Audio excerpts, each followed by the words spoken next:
Shane, Shane, Shane. Shane, Shane, Shane, Shane. A-L-A-N, Allen. A-L-A-N, Allen. Allen, Allen, Allen, Allen, Allen. If you're at a friend's house and clog the toilet and there's no plunger, what do? I was born in a middle-class family. This issue is an issue all Americans go through when existing in this reality that we call existence. As far as the plunger being missing, I would wonder if Donald Trump had taken it to make me look bad. Look, no, listen to me, Brett. I am speaking, and I would just have to wonder if Donald Trump had somehow set me up to get the toilet clogged. Episode 35 of the 38th Parallel. I am some guy, and that is a very important question that I would want to ask Alan. If the toilet was clogged at a friend's house, what would you do? You're the one that caused that toilet clog. What would you do? I mean, you're supposed to have a poop knife. You know? Just a knife that's specific for breaking up the poop. Well, yeah. I mean, you know, like if your poop, like if this is what you like, something this size is what you dropped in there. Oh my God, come on. Don't just pull the lever, like, you know, break it up. Why not? You don't want to see that thing just being sucked into the hole there? Boy, if I had a nickel. I would throw it at a homeless person. Wow. How was your You're week? So nice. Yeah. It was a week. A week. Yeah. How about you? I'm doing pretty good. I'm on a pretty hot streak on my games, on my football bets. Ooh. Yeah. How much have you won? I would never say that publicly. Oh, come on. No, I was kidding. I mean, I'm 7. What's your address? 7. Yeah. What's your 625 Wilderness Trail.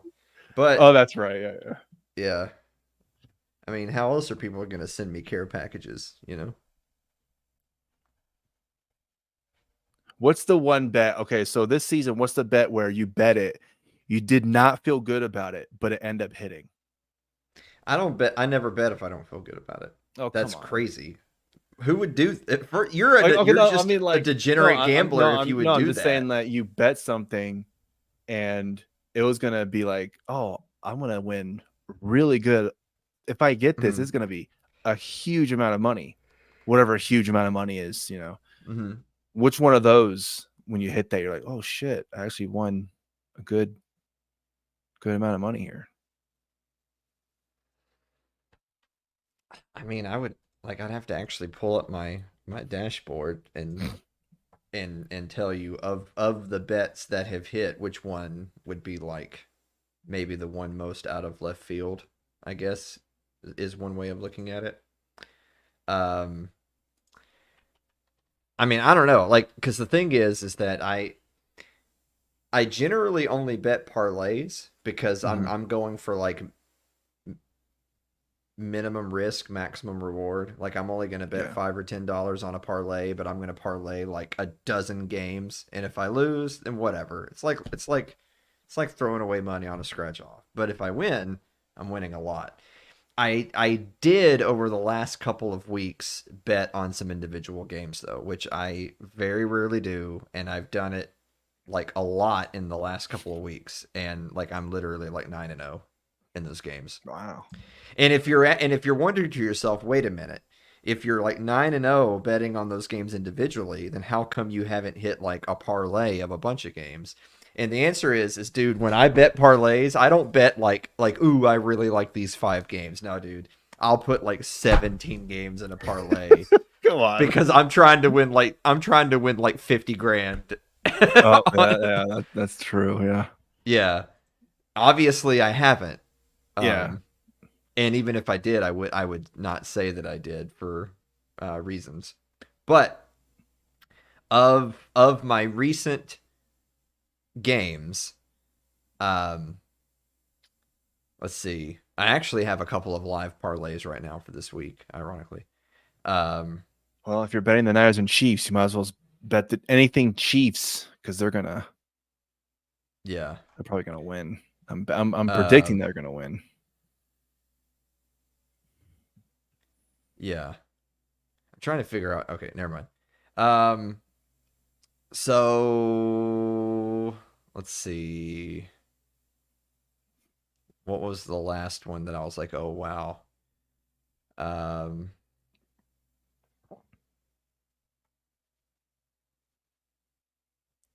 don't know. It's actually going back pretty far. Because again, all the ones that I've won are like, I mean, I bet it because I was positive I was going to win. That's why I bet it.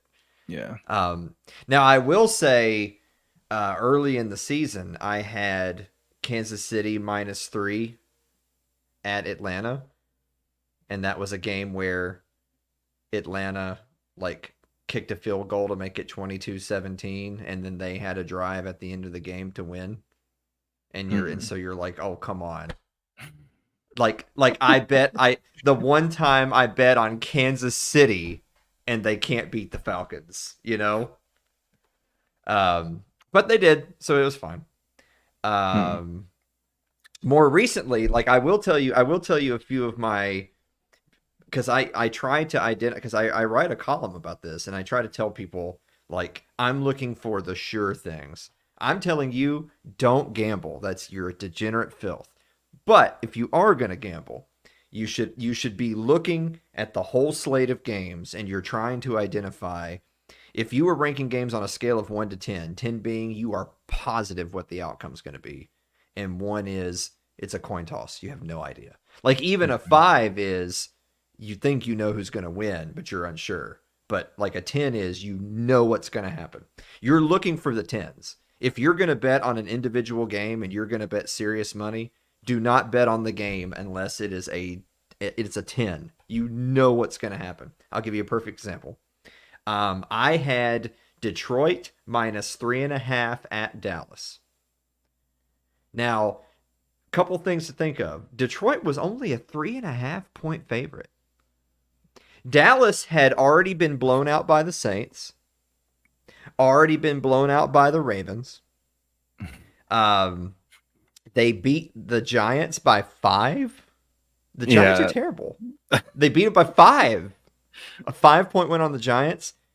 And they did have that win over the Steelers, but like again, the Steelers are like, you and I had talked about how the Steelers are not legit. Like I don't care that they started the season like 3-0. This is not a legit team. Everyone knows they have no offense. Yeah, well, I know. Well, the Saints have everybody out hurt right now. Well, that's true. Problem. Yeah, that's true. Yeah. But Detroit, couple things. One, Detroit's legit. I mean, they were in the NFC Championship game last year. Like they're legitimately a good team. They were. Oh, wow. Yeah. And second of all, this is a revenge game for them. Do you remember last year when Detroit played Dallas and Detroit had a touchdown called back on some BS formation penalty because they sent in a big man to catch a pass, and then the refs claimed that he didn't report, even though he did report. And then Dallas ended up winning. So this was a hardcore revenge game, huge for Coach Campbell. I was like, I feel 10 of 10 confident that Detroit will win by 17 plus. So first of all, they won by 38. Yeah.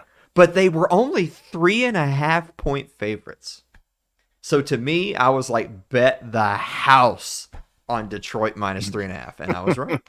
I mean, it was clear at halftime that I could go on a cruise. I'd already won that bet. It was over. I wish I had bet everything I had. The only reason I'm too conservative / not retarded to do that. But I'm like, yeah, this is a 10 of 10. The next one was Buccaneers and Saints. The Buccaneers were 4.5 point favorites on the Saints, but the Saints were without Derek Carr. Chris Olave went out. They have no defense at all. Like at all. They end up giving up 51 points to Baker Mayfield in this game. And so again, so the Saints end up winning by 24, or excuse me, the Saints end up losing by 24. Tampa Bay was only a 4.5-point favorite. That's free money. Yeah. Free money. All right, I will. All right, hold on. Here's one. I'll give you one that kind of like messed with me a little bit. Every single week, we're waiting on the Bengals to start being good. Yep. Right? Like they have been disappointing all season. And each week you're like, how are they this bad? Like it's Joe Burrow and he's healthy and everybody's out there and like they just keep on struggling and you can't quite put your finger on it. It was Bengals minus 4.5 at Giants. And I was like, dude, the Giants are A, they're terrible, and B, they can't beat the Cowboys. The Cowboys beat. And I was like, the Bengals, like, okay, this is the week. The Bengals are going to get on track. Joe Burrow's going to throw a couple of touchdowns. It's going to be an easy win. Dude, that game was like 10-7 late in the second half. And the Bengals had to win by 4.5. I was like, oh my God. The Bengals are dead to me. I'm done with the Bengals. The Bengals are dead. Joe Burrow's trash. Their window's gone. The Bengals scored a touchdown late in the fourth, and then that was the end of the game. So the Bengals actually scored a touchdown when they were just basically trying to run out the clock. Like they just needed another first down to run out the clock, but it was one of those where the defense opened up and the runner, instead of just sliding, he ran it in. And only because of that did I win.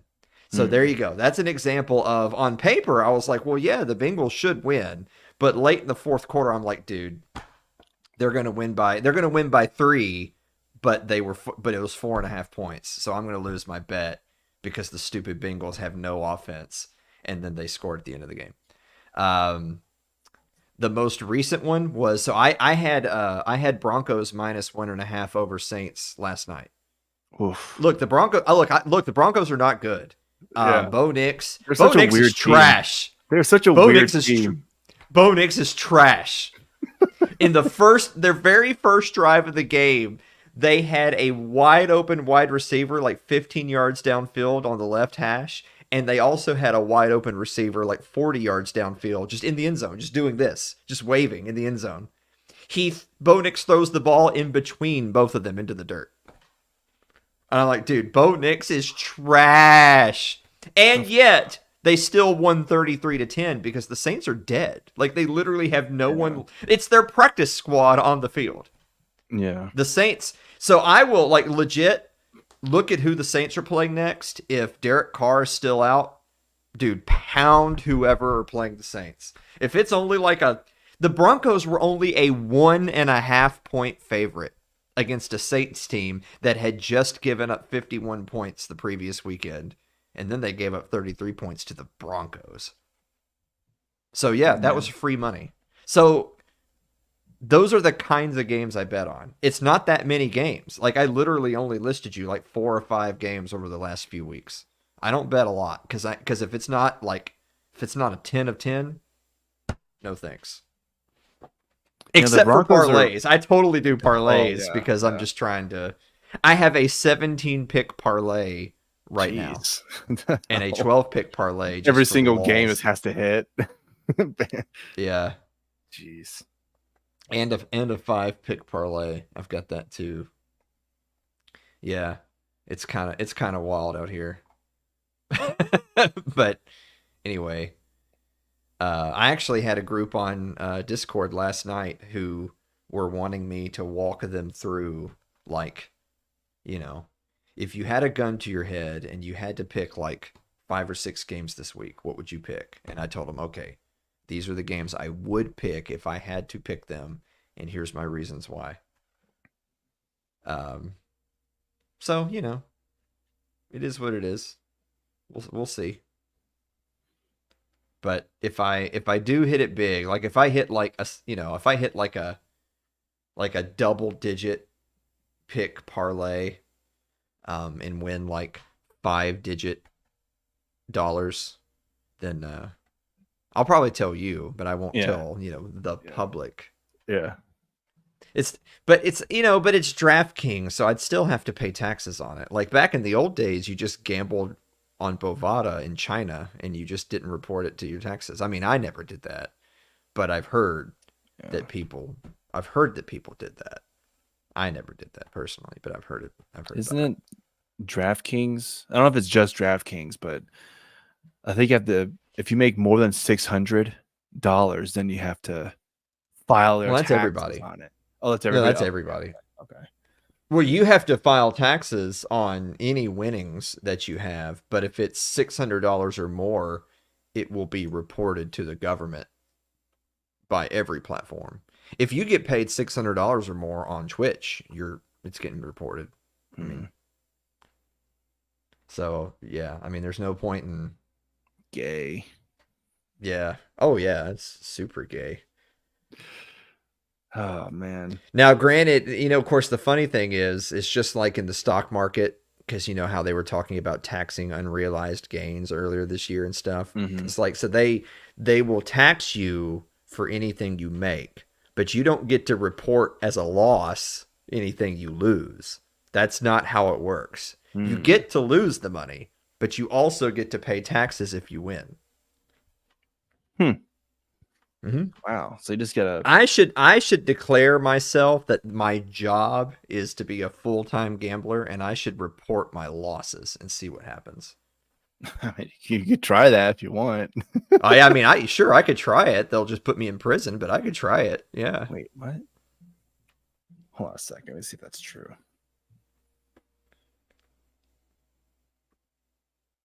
Oh.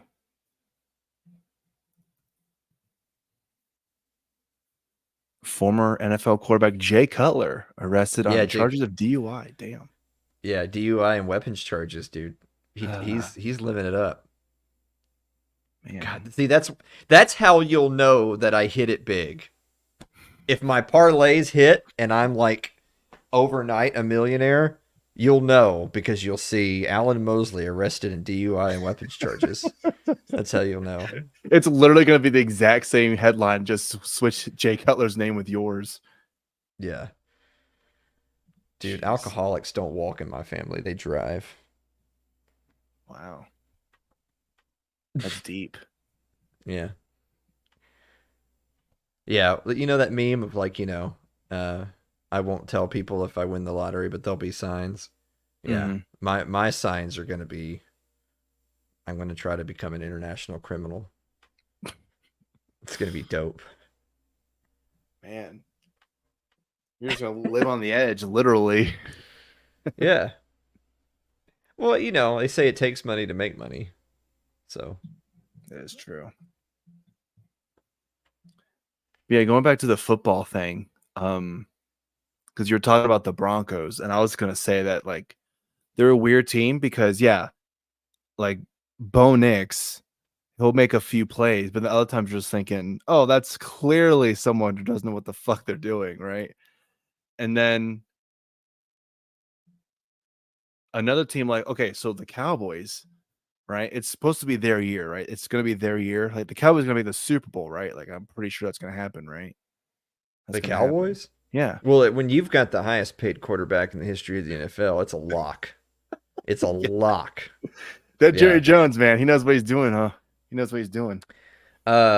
By the way, since we were talking about games, like, only betting on the games that you're super confident about, and like even with parlays, you're trying to get the most confident games into one pool, right? Yeah. Stay away from that Chiefs 49ers. That's a toxic game right there. Stay far away from it. Aren't the Niners for some reason like 2-point favorites or something like that? That's ridiculous to me.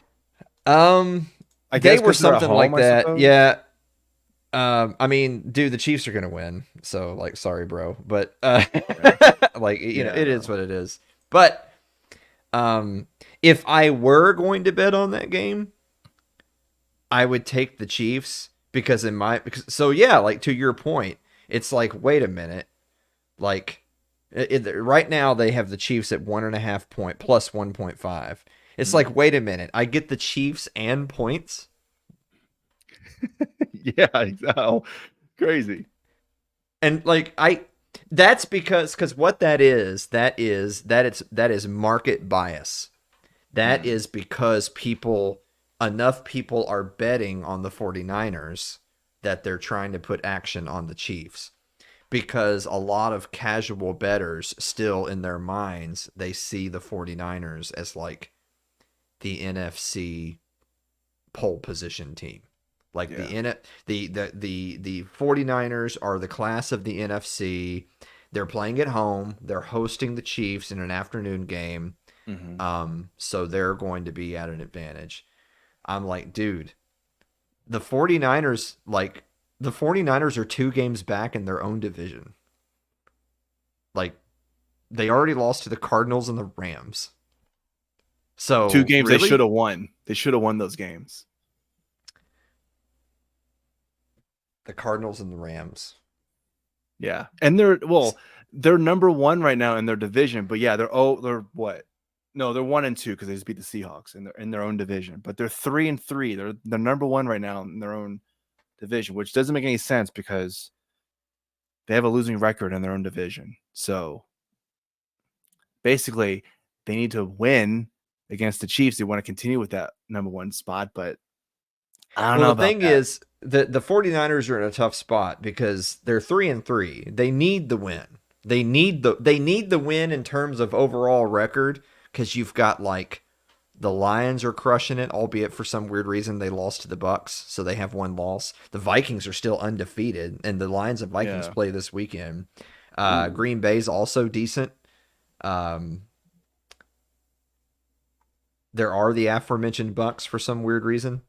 So the 49ers need a win, but in terms of conference standings, it doesn't do them anything, right? It's an AFC opponent. Right. So they need the win for their overall record, but when it comes down to the tiebreakers with those other teams I just listed, it's basically a half a game,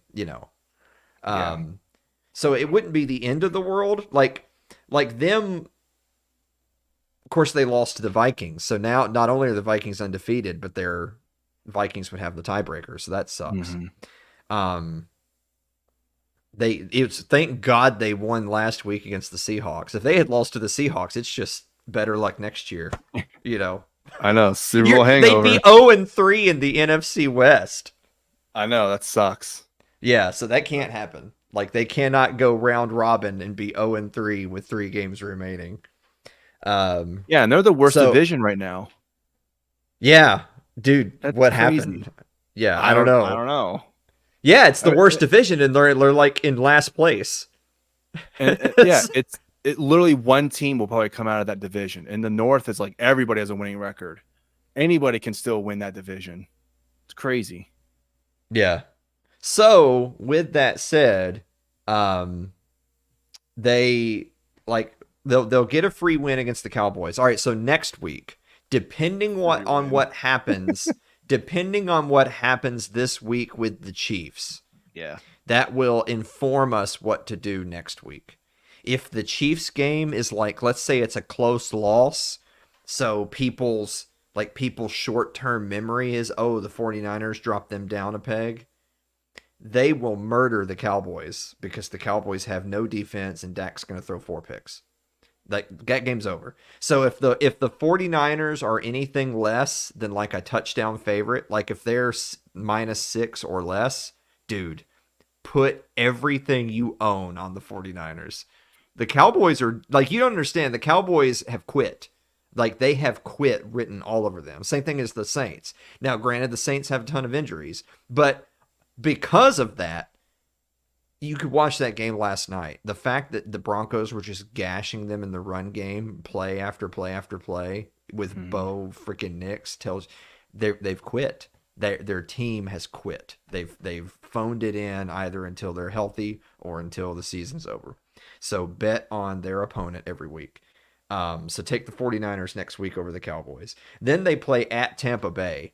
The Bucs are a weird team because it feels like they're not that good, but I mean, they beat the Lions and they have a couple of other blowout wins. And it's at Tampa Bay. If the 49ers go in there and lose that, they're now like 0-8 million in the NFC, which is terrible. Then they play the Seahawks again at home. Then they have at Green Bay. That's another huge game. If they go into Green Bay and win, it's kind of like they're right back in the race. If they go into Green Bay and lose, every good NFC team has the tiebreaker over the 49ers. Now it's like you have to win your division. You have to. Yeah. Then they have at Bills. Yeah, and Buffalo. Well, the Bills. Yeah, in Buffalo. Yeah. It's in Buffalo. Yeah, at Bills. Yeah. Yeah. I mean, they should beat the Bears, but the Bears have a decent record. They should beat the Rams, but I mean, the Dolphins is a free win. We don't even know if Tua's coming back. If Tua doesn't, that's another one. As long as Tua's not playing, put the house on whoever's playing Miami, unless the Who's their spread quarterback is like right now? Hundley or somebody. Jesus Christ. I mean, yeah, dude. The Dolphins, the Dolphins got blown out by the Titans in Miami. That's the Titans' only win, and it's a blowout win in Miami. Mike McDaniel's. That's how bad fired. Miami without Tua is the worst team in the NFL. The next worst team is the Browns. The next worst team is a toss-up between the Jags, Titans, and Panthers. Panthers. Yeah. Those are unequivocally the bottom five. So if you've got like and right now, like the Saints started hot, but with everybody out injured, as long as Derek Carr, Taysom Hill, Chris Olave, all those people are out all in the same week, they are in that tier. You bet on whoever they're playing that week.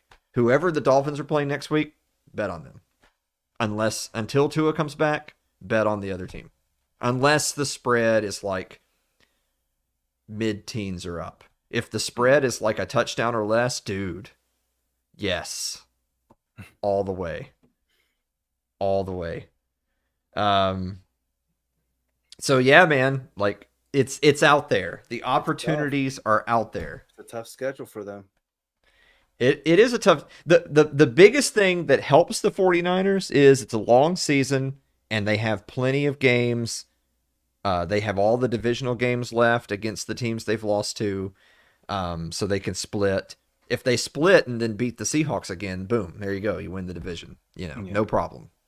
Everything's right in the world once again. The downside for the 49ers is that arguably they finished the easy part of their schedule. And they're like 3-3. You can't be 3-3 after the easy part of your schedule. Yeah. They're lucky they don't have to play the Ravens again. So that's at least one you don't have to play. It's true. Yeah. So, here you go. This week, Titans at Bills. If the Bills are under double-digit favorites, put everything on the Bills. When I got to it, it was Bills minus 8.5. I was like, dude, take everything I own and put it on the Bills. Yeah, I will sign myself up for indentured servitude on the Bills.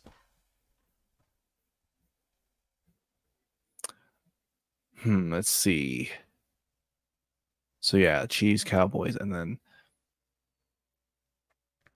okay, yeah. So I mean, yeah, and then the Lions. Okay, yeah. I mean, well, at least they play the Lions at home, so there's that, I guess.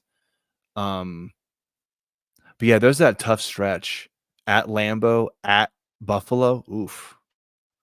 I think to me that's probably the hardest stretch right there. And it's in winter, like it's gonna be cold, I'm sure, in both places. Not fun.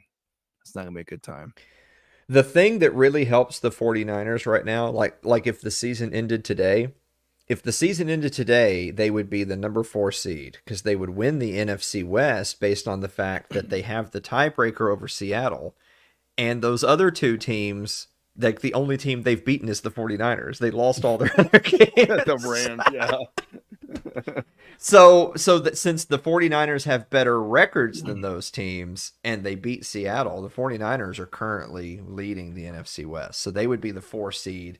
They would be the lowest seeded team that wins their division. The Lions would actually only be the 5 seed because they're in the division with Minnesota, and Minnesota's undefeated.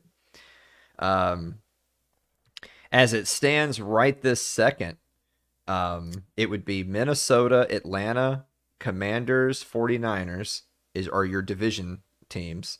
And then your wild cards are Detroit, Tampa Bay, Green Bay. Like that's 3 of the 4. And the Chicago Bears are the first team out at number 8. So 3 of the 4 NFC North teams are in, and the first team out is an NFC North team. That's actually kind of nuts. So, I mean, if it ended today, the 4th seed would face the 5th seed, right? That's how it would work. The Lions would go to San Francisco. Oh God, the fucking Lions. Ugh. No, yeah. So, I mean, it would be the site of last year's game, except for, I think the Lions would be favored probably pretty solidly right now. I mean, yeah. If we looked at the last time they played against each other, the Lions should have won that game. They were killing them the whole time. Tampa Bay would go to Washington. The Commanders, of all people, are leading the NFC East right now with a rookie. They're not bad. They're not bad. I mean, the Eagles and Cowboys are the 2 favorites, and they're both trash. So so the Commanders have the division lead right now. Yeah. All those teams haven't played each other yet. Like the Cowboys haven't played the Eagles yet at all, and the Commanders haven't played them yet at all. So like all of those teams still have 2 games against each other apiece. But right now, the Commanders have a game lead in the division. And it would be Green Bay would go to Atlanta. The Atlanta Falcons of the NFL's embarrassing NFC South division are actually the number 2 seed in the NFC right now. Wow, Kirk Cousins doing wonders down there. And they should have beat Kansas City. They had it. Yeah. So I know the feeling, Atlanta. I know the feeling. Yeah. Well, I think that's the reason why the Chiefs are very small underdogs this week is A, it's in San Francisco. And B, like every single week we watch the Chiefs and we're like, well, yeah, Patrick Mahomes is good, but statistically, this is like statistically his worst year of his career. Like he's still winning games and he still like scores in pivotal moments in the game, but his overall numbers are all down across the board. And and it's like in each week it's like their opponent has a drive to win and doesn't get it done. Yeah, and I thought winning wasn't a quarterback stat. Yeah, well, I mean, eventually they will play a team that is either just resoundingly better than their current level of competition and they just lose, or or they're up by 1 score with the other team having the ball and the other team scores. They do the 4th quarter game-winning drive. They've somehow avoided that all season so far. I mean, the Chiefs are obviously the number 1 seed in the AFC right now because they're undefeated. The Texans are the number 2 seed. The Ravens are the 3 seed. And then the Bills are the 4 seed. The Steelers, even though they lost at home to the Cowboys, are actually the 5 seed. The Chargers are the 6 seed. The Broncos are the 7 seed. Hey, the Broncos. Let's go. Man, I'm looking at the Chiefs schedule. My God, this looks so fucking easy. The Raiders are next after the come on. Of all the teams they face, the Buccaneers and the Bills are probably the 2 and the Texans, I guess. So 3. They have the Bucs at home. They have the Texans at home. They do have the Bills on the road. They have to play the Carolina Panthers. The Raiders is 2 free wins. Yeah, the Panthers is a free win. Yeah. The Browns is a free win. Oh my God. And I'm being nice to say that some of those other games aren't probably going to be comfortable wins, but those 4 games are free wins. Free wins. At 49ers, Bucks at home, at Bills, Texans at home, at Steelers, and we'll say at Broncos. We'll say Broncos at home is an easy win and at Broncos is at least competitive. That's 6 games where they at least have to compete. The other games are free wins. And they're already 5-0 on the season. So they could be they could have 9 wins with 8 games being like competitive. Wait, if is they Netflix? only went, Sorry, does Netflix have football games now? not that I'm aware of. Because on the Chiefs website it says Pittsburgh Steelers Week 17, Netflix. I mean, I The don't know. fuck? I guess. The fuck? I didn't know that. I don't know. I canceled Netflix a long time ago. I won't be getting it back. Kind of done with Netflix. Jeez. Too much woke crap on Netflix. I finally decided they can't have any more of my money. Well, Obama just released his new some new documentary or something like that he helped produce. So there you go. Helping to get out the vote for Harris. Yeah.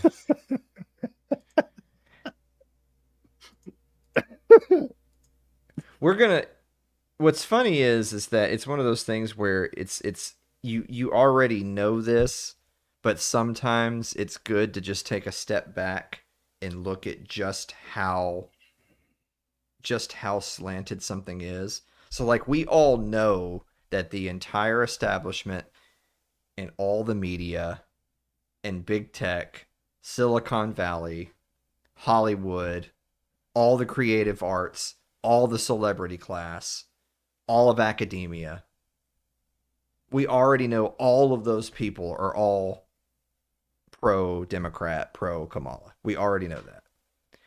But it still sometimes is interesting to like take a step back and kind of look at things with fresh eyes and be like, wow, it's so just overwhelming how much all of these people are in the tank for Kamala when she's clearly terrible.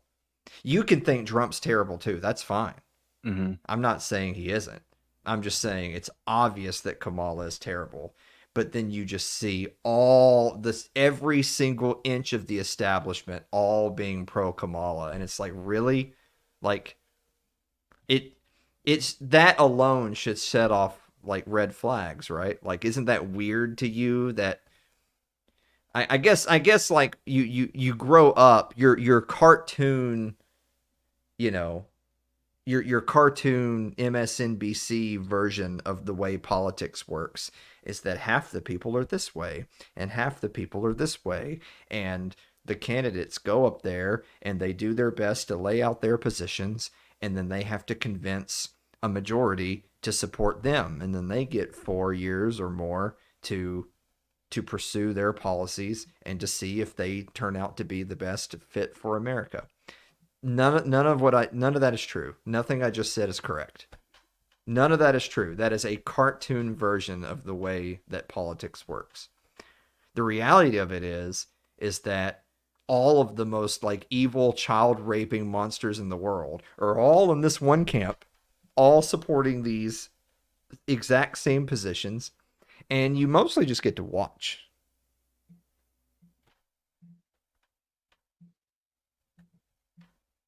I got something that I'm going to pull up here for you. No, hold on a second. Yeah, hold on. Okay. Okay, cool. That Bills minus 9.5 hosting the Titans. Dude, put it all on the Bills. Put it all on the Bills. All right. Okay. So we're talking sports, right? We've been talking sports, even though the title of the episode is called Kamala Harris. Kamala Harris. Apparently that's racist if I can't pronounce her name right. Kamala Harris and Donald Trump on the Joe Rogan Experience, because that's a thing. Apparently Donald Trump and Kamala Harris are going to be on the Joe Rogan Experience. Yeah. But that's beside the point. So we've been talking sports, and everybody's favorite sports commentator, including yours, I know he's your favorite, Stephen A. Smith. He's your favorite sports commentator, right? You just love this guy, don't you? Every single time he opens his mouth, oh, I gotta know what he's got. What's Steven gonna say about the Cowboys this time? The same fucking thing he always says. They suck. I don't even Anyway. care about what he says about the Cowboys. He's just awful. I know. But so he had to say this about, I guess Barack Obama's going on this "Please vote for Kamala Harris" tour. So here's what Stephen A. Smith had to say, because I guess he was talking to some people, especially black people, black men in general. And I think I believe Stephen A. Smith is a black man, judging off of what he looks like. Anyway, so there's your favorite guy right there. There he is wearing a blue, purple. I don't know what the color that is, but every single. Before I play, how come they always have to feel like they have to wear something super, like, outwardly or flamboyant? I don't know what the correct term is, but he's wearing a blue suit. Ryan Clark is wearing some freaking red suit with a freaking his name or logo on his lapel or whatever it is. What is it with? Like, just wear a regular suit. Who cares? Oh, great, you're wearing yellow. Good job. Who cares? All right, that's my I'm off my soapbox now about that. Anyway, before I go any further, I want you to hear exactly what this man had to say. I'm speaking to men directly now. Part of it makes me think that, well, you just aren't feeling the idea of having a woman as president. That's not acceptable. Respectfully, President Obama, what you said is not acceptable. Is it possible that the only reason some black folks may not be inclined to vote, or they may be a bit disenchanted, or dare I say may even be willing to go as far as voting for Trump, is it possible that it's policy as opposed to misogyny, inflation, the cost of living, the price of gas, the price of groceries, that don't matter? Immigration and our borders, and this belief that there's an elevated level of sensitivity towards them, as opposed to black folks struggling, if not starving, in this country. Yes, that plays a role too. When the mayor of New York was talking about $53 million in prepaid credit cards for immigrants who came across our borders illegally and having prepaid credit cards for them. And I said, wait a minute, black folks been starving for years. We ain't get that. You don't think they notice? Alan, your thoughts? Is that like actually real, or is that AI? No, that was him. As far as I know, I need to have confirmation that that's a real video. You don't think? Because that's the kind of stuff that he could say, and ESPN would can him. Well, I mean, I feel like Stephen A. Smith is basically untouchable over there. Like, he's one of the main guys there, right? Nobody's the only people who are untouchable are them. Well, are they? I'm talking about just the personalities. In terms of personalities, he's one of the most well-known over there.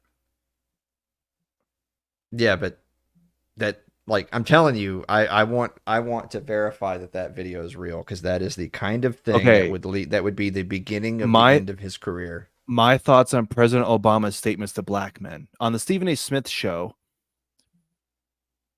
This is on his YouTube channel, Stephen A. Smith's particular YouTube channel. On the Stephen A. Smith show, Smith gives you his renowned point of view. Oh, this is anyway. Yeah. So anyway, my thoughts on President Obama's statement. So yeah, it's a 16-minute video. Him basically talking about that early. I mean, because I feel like if I could summarize what he's trying to say, I mean, Stephen A. Smith also has like an IQ of a baboon. So if I was trying to summarize what he's saying, it's, I mean, you saw the suit, for God's sakes. But yeah, that's true. If I could summarize for him what he was trying to say, it is, how dare you talk so condescendingly to us? Like, he's basically telling them to get back on the plantation. That's what he's doing. He's telling you, hey, you know, Trump has record amounts of black vote and Latino vote compared to other conservative candidates over the last 50 years. I'm going to need y'all niggas to get back on the plantation and vote the right way. That's what he just said. Leave the woman president stuff out of it. That's nonsense, and Obama knows it's nonsense too. Obama didn't really mean it that way. What Obama was saying is I'm your God, you listen to me, and you need to get back on the plantation. I mean, that's what he was doing. God, and Stephen A. Smith kind of pointed that out. If anything, I wish he would have gone with even harsher language. Not say respectfully. Along those lines. Not say respectfully. Well, you should never say respectfully. These people are blood-soaked monsters. They don't get respect. I mean, Obama's gay. He's married to a dude. But how dare you? He's got a huge cock, dude. But anyway, are you telling me that Obama is married to a man named Michael and he killed the gay chef out in the middle of the lake? Is that what you're telling me? I mean, literally no, but I guess implicitly he ordered yes. someone to do it. He ordered someone. Operation Frayed Wire. Okay, well, I meant more literally no, as in I didn't actually say those words in that sentence. Okay. You read a lot of context in there. Yeah, I went deep into that one. Yeah. As I'm sure Obama's gone deep into anyway. Yeah. Oh no, he's the bottom. Okay, he's been anyway. Yeah. So I mean, yeah, that's exactly what it is. That they're starting to get desperate. I mean, it's October 18th, dude, right? Like, so the election is right around the corner. Everybody's been looking at things like Polymarket and seeing that, wow, like a lot of people are feeling a Trump victory. Like Kamala got that huge boost right when they threw her in.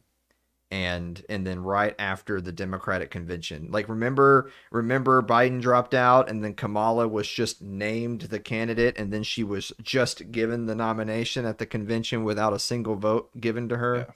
Yeah. And then right after that, her numbers were through the roof and they have been trickling down ever since. Even at the debate, like it doesn't even matter who you thought won or didn't win the debate.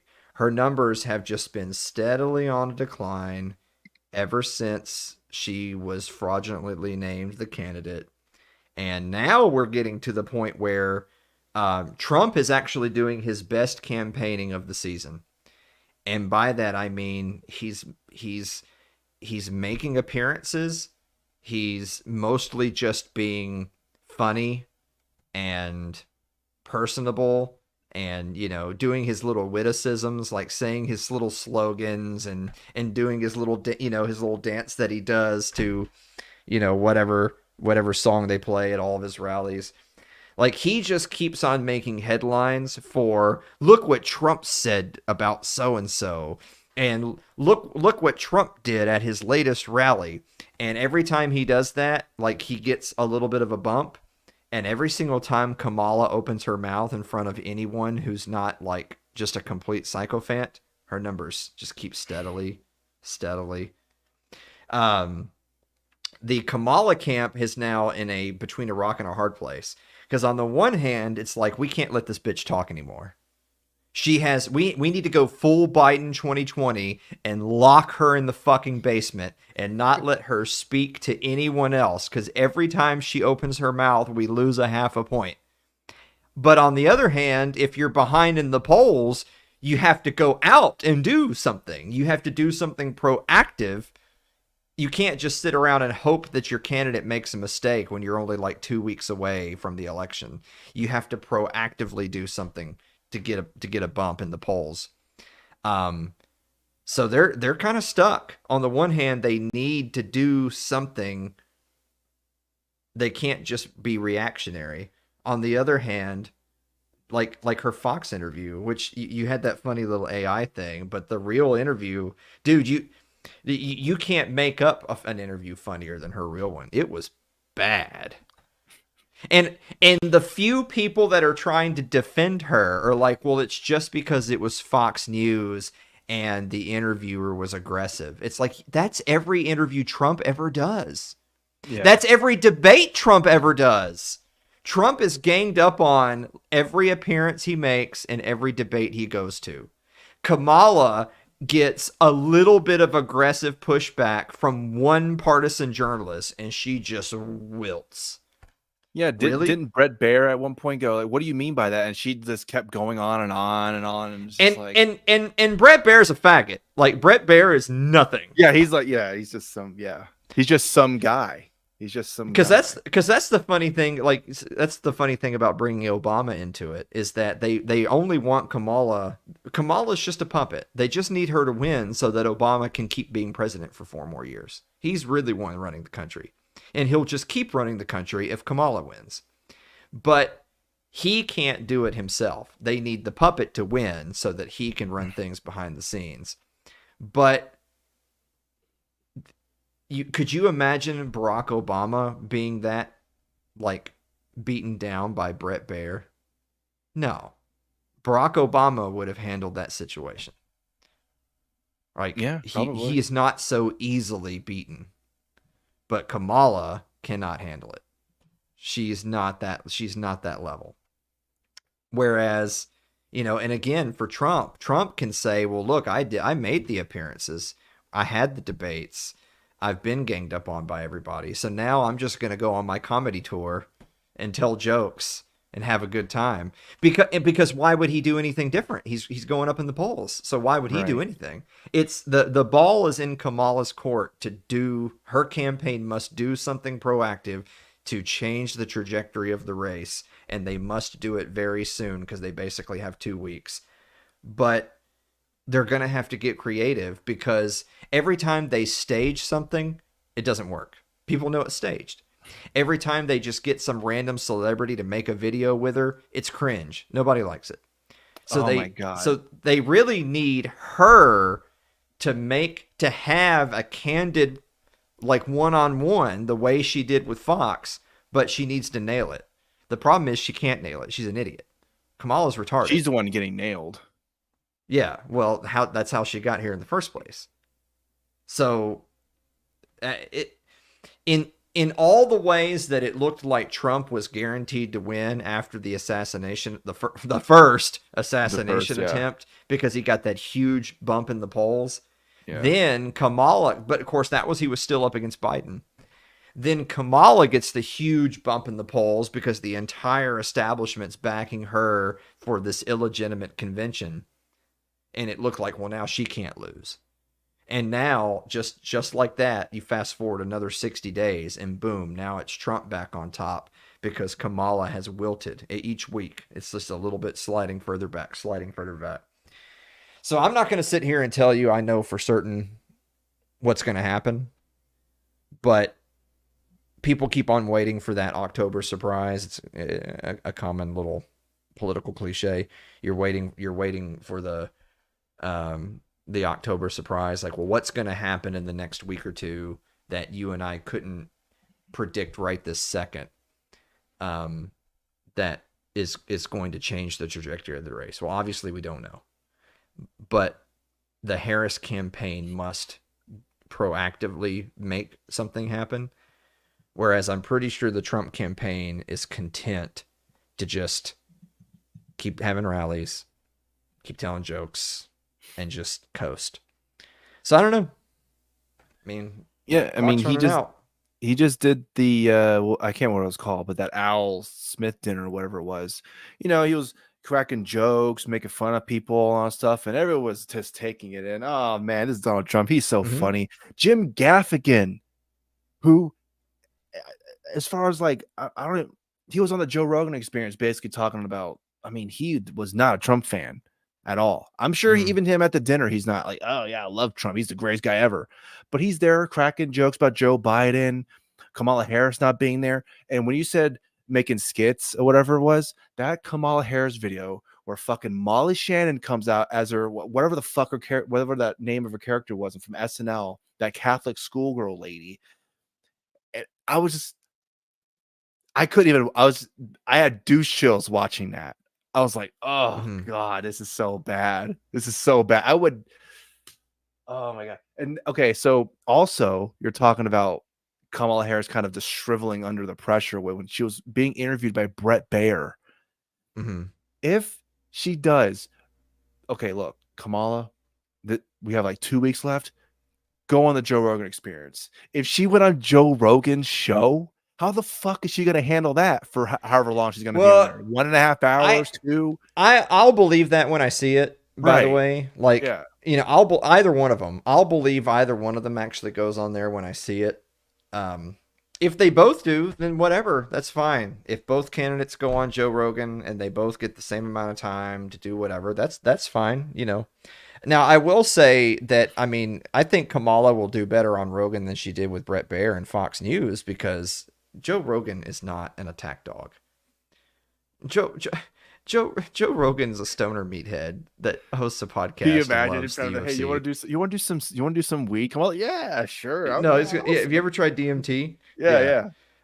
So I think that Rogan is not actually going to attack her on any particular policies. He might just ask questions, and then she's going to give her canned BS answers.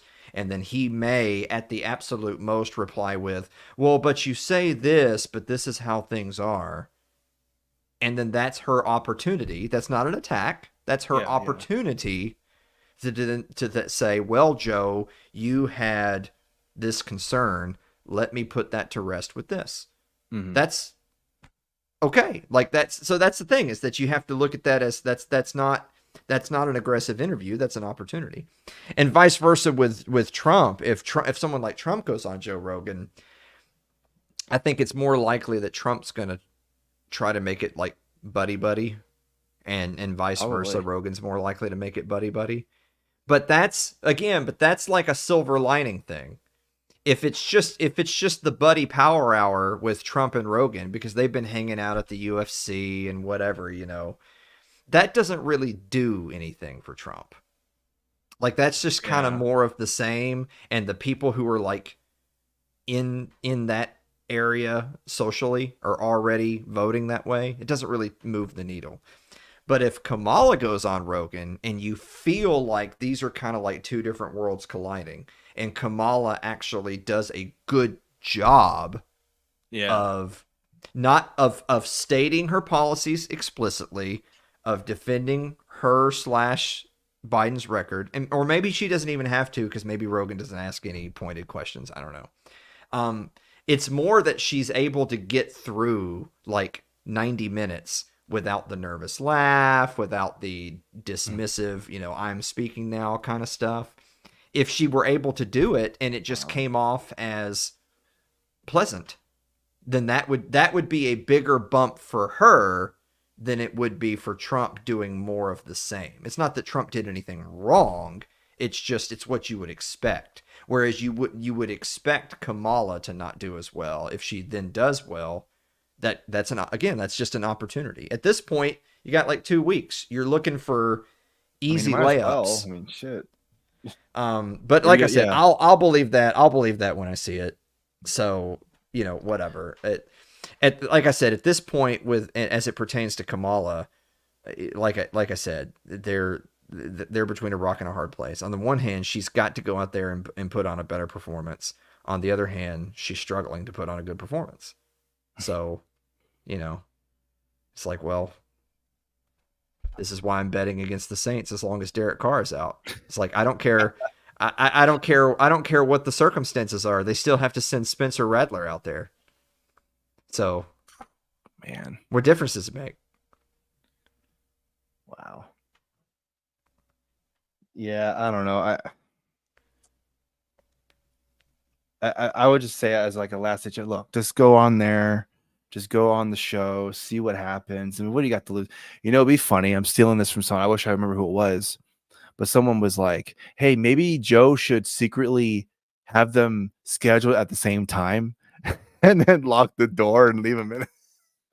That'd be funny. That actually happened. I mean, that wouldn't happen. Well, like, okay, like I'll go like to really drive that point home. Kamala going on Rogan and having an even decent performance would be huge for her, because like going on The View doesn't do anything. No, that's just a bunch of squawking retarded cunts, and all of those people all of those people and all the people who watch that are already in the tank. You don't have to worry about those votes. They're in the tank. Mm-hmm. She needs to go on something that at least appears on the surface to be a bit more neutral. Is that why she did And Fox then- News?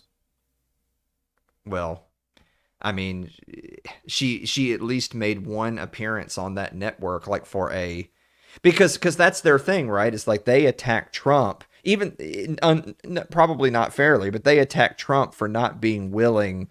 Like they try to call him a coward, you know, like, well, he didn't do another debate, you know, he didn't schedule another debate with Kamala. He complained about everyone's ganging up on him, which was true, but whatever. Mm-hmm. And so she was trying to one up him by getting outside of her comfort zone and doing that.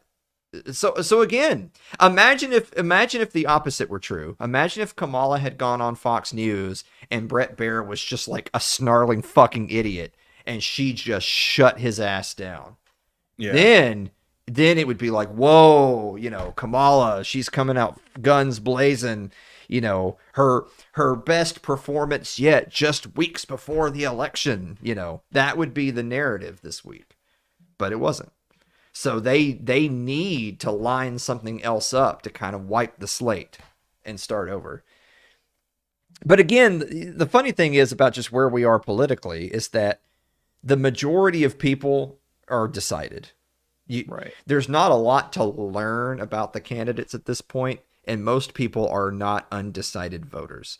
So you're trying to reach the undecided voters, particularly in the key battleground areas. And what can you do and where can you go to reach those people? Again, going on The View is not going to reach those people.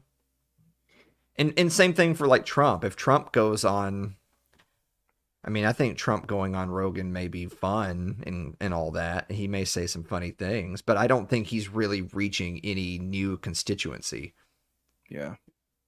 So I don't know if the Trump campaign at this point in the cycle would be willing to take a big risk and for him to go, you know, have like a candid one-on-one with, you know, Rachel Maddow. Like that's not going to happen. There's a 0% chance he'll do that. And in his mind, he thinks, well, I've got this election won, so I'm not going to take that kind of risk. Whereas Kamala, I mean, if she thinks she has it won, then who cares? It's over. What difference does it make? But if she thinks that she's trailing, then she does need to swing for the fences on one to try to change the narrative at the last minute.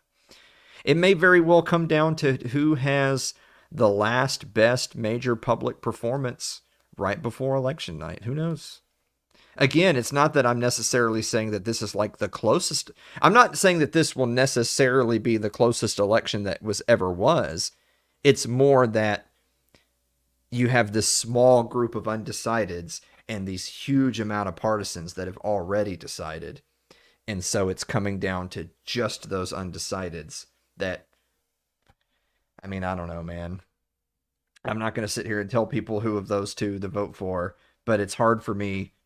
I don't remember who I heard say this, but I heard this said earlier this week that, could you imagine being an undecided voter right now? Like if you're the kind of person who's not going to vote because fuck them, they're both monsters, that's fine, whatever. But I'm just saying, could you imagine, like imagine you are a voter and you definitely want to vote. Could you imagine being undecided right now? After all this time, with everything we know about Donald Trump and everything we know about Kamala Harris, could you imagine be sitting here honestly thinking, I just need to learn more about the candidates before I make the decision? Really? Where have you been? What are you talking about? That's the thing that gets me, is that everyone is always trying to get the undecided voters in the middle, but it's hard for me in my mind's eye to picture who that person looks like. Because how can you not know enough about Donald Trump and Kamala Harris at this point to have made a decision? Well, I wanted to show you something here before we end here. Okay. I wanted to show you this. So this guy, he said, I'm really glad that the LP ticket is on the ballot in my state. Congratulations to Chase and Mike Termat. Chase Oliver, Mike Termat. And this guy, he filled in Donald Trump's name. Oh, look, there's Chase Oliver right down there. Wow, congratulations, you're on the ballot. No. Yeah, he must have missed. Yeah, right. He That's just a went, damn shame. ah, fuck. My one and only shot. Damn it. That's Notice so though funny. too, there's two Socialist Equality Party and Socialist Workers Party. Isn't that basically the same fucking thing? I don't know. What do I know? I'm sure all the social, but actually, they're like two different I don't things. I'll know. tell you. That whole ballot is funny because, of course, there's the whole deal with you still have RFK on there, even though they were trying to fight to keep him off the ballot, and then when he endorsed Trump, he wanted off the ballot, and then they said no, you have to stay on. That's all that nonsense. You got Jill Stein, of course. Mm-hmm. You got Cornel West down there. He kind of totally disappeared from. He was no longer useful. Yeah. I don't know who those other people are. Rochelle Fruit? Is that what that says? Yeah, Rochelle Fruit. Yeah. Rochelle Fruit. Yeah, I don't know who that is. Shiva? Shiva? Yeah, Shiva. Right there at the bottom. Wow. Yep. Yeah. Shiva Yadurai. I did not realize that were that many people who qualified to be on the ballot. I mean, it does take some effort, to get on the ballot. So I'm surprised there was that many people that qualified, to be honest. I don't know. But hey, congratulations to Chase Oliver and Mike Dermatt. They made it. So there you go. Congratulations, guys. Yeah. Just thought that was interesting to let you guys see that. So, Alan, where can they see It's Too Late with Alan Mosley? Where can they find your shit? Rumble, Twitter, X, YouTube, Twitch. Just go to @AlanMosleyTV. New episodes of It's Too Late air Wednesday nights at 9 o'clock Eastern Time. Of course, for people who haven't watched, you should, and you're a bad person if you haven't. But it's a late night show in the classic late night genre, so it's mostly comedy. I don't get this worked up on It's Too Late. I'm just like drinking Pepsi. Yeah, I get it out of you. Yeah, I don't know why you do this. That Stephen A. Smith video really pissed you off. Yeah, that actually did. That is what triggered me. I did that just because I knew that would make you mad. Yeah, thanks. I appreciate that. Yeah, you're welcome. Well, go Niners, I guess. And if people want to have a late night and they want to have a nice cup of coffee, where can they go for that? They can go to Fox and Sons Coffee, which you can find at foxandsons.com. That's a good one right there. Yeah. If you use promo code ITL, you get 18% off your orders of $34.99 or more. Shipping is free on orders of $40 or more. You get them at their website, which is foxandsonscoffee.com. Wow. Yeah. That is some good coffee. Now it smells all Tanzania-y in here. Yeah. It's good.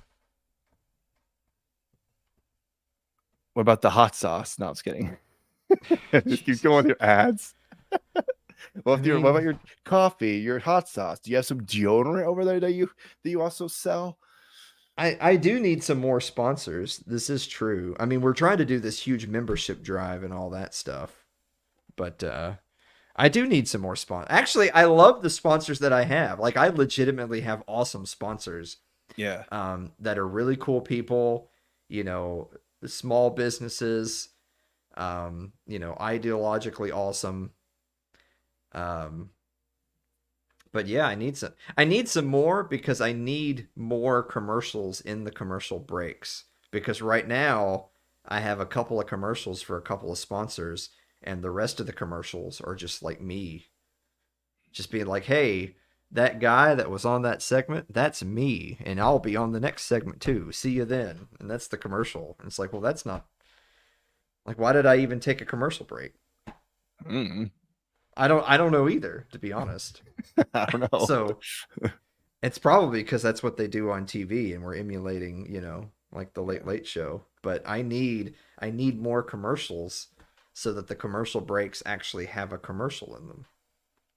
But I do legit have amazing products. Like this stuff is a million times better than, you know, like Folgers and whatever dumb crap, Starbucks, whatever. This stuff's amazing. Oh, and it's got the sniff hole on the back. Oh, dude. Ooh. Yeah, the sniff hole is something else. All right. On that note, it's over. Go out and vote. Yeah, it's too late. No, don't do that. Go out and vote, and you know, it's the most important election of our lifetime. So go out and vote. All right. See you later. Bye.